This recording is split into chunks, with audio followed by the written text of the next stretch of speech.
Most of the times good and evil are hand in hand in the dispute for the supremacy of the forces, here represented by day and night, trying to achieve the ultimate goal of controlling everything.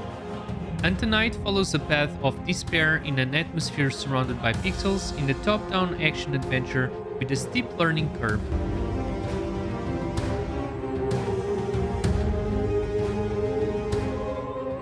The player will follow the story of Vesper, an integral part of a group called Stalkers, in the world of Medhram. This group was created to defend humanity against nocturnal creatures that were attracted by the eternal night. One day, the Stalkers discovered an artifact called Seal, which allowed them to imprison the night and grant humanity eternal day, but with one catch. The Seal will have to be fed periodically through a sacrifice of Stalkers. This prosperous period saw its days over when Blackbone, a former member of the Stalkers, betrayed this group and broke the seal, thus bringing a new era, the Era of Night. The adventure begins in this troubled period, where humanity has almost all been decimated and the Stalkers sees their numbers greatly reduced. Vesper is not just another member of the group, as she has powers that are quite different from the rest. Vesper is, in a way, possessed by a being of the night, and although she cannot communicate with other people, as she is mute, she can communicate with Umbra. These story notes are presented during the course of the adventure at key moments. It is undoubtedly an interesting process, this one of uncovering Vesper's origins and connecting all the dots with the characters present in the Hunt the Night. One of the things that stand out in this title is without a doubt its presentation.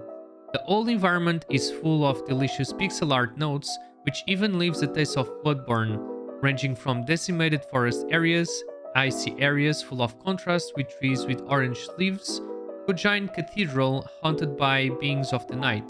Speaking of enemies, there is a very interesting repertoire of different beings, which of course have several different attack mechanics. Not being a very difficult title, there is in fact a learning path, but without ever going to the boring side of the thing. Of course, it is possible to cross areas without having any kind of confrontation with key enemies, which helps a lot in moments of exploration. Gameplay in the Hunt the Night relies on fast movement combining melee combos and ranged attacks. Vesper has the possibility to use one of the 5 different types of melee weapons, presenting different types of attacks that also prints different types of damage that can leave enemies with poison. These weapons can be a rapier type sword, which essentially sees its speed and range as a main feature, a great sword which sees the movement of impact as its main points but is extremely slow, and among others. In the field of ranged weapons, there is the possibility of using a pistol, a crossbow, and a shotgun. They all share the same type of ammunition, although they use a different number of cartridges, which are recovered either by applying damage to enemies or at specific points scattered around the map, essentially at key points of movement between cliff areas. In addition to the weapon repertoire, Vesper will be able to acquire and equip various types of armor, dark powers, and moonstones. Dark powers offer additional damage, buffs, or summons. Moonstones apply a buff to Vesper's stats and can also provide unique benefits that cannot be found on any other equipment. The boss fights are quite interesting. They all feature different and interesting mechanics and attack patterns. It's up to the player to find their favorite weapon and most favorable piece of equipment for specific situations. Although it's not the main point, it's interesting to realize that it's really possible to make different types of builds, whether they apply more damage or, on the other hand, a more defensive builds, such as, for example, more armor or life.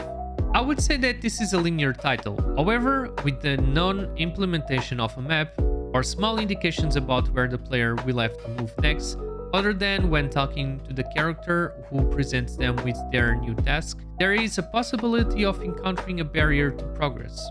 Of course, as I mentioned, exploration is always the key to this barrier, but there were times when I really felt lost in the world of Medhram.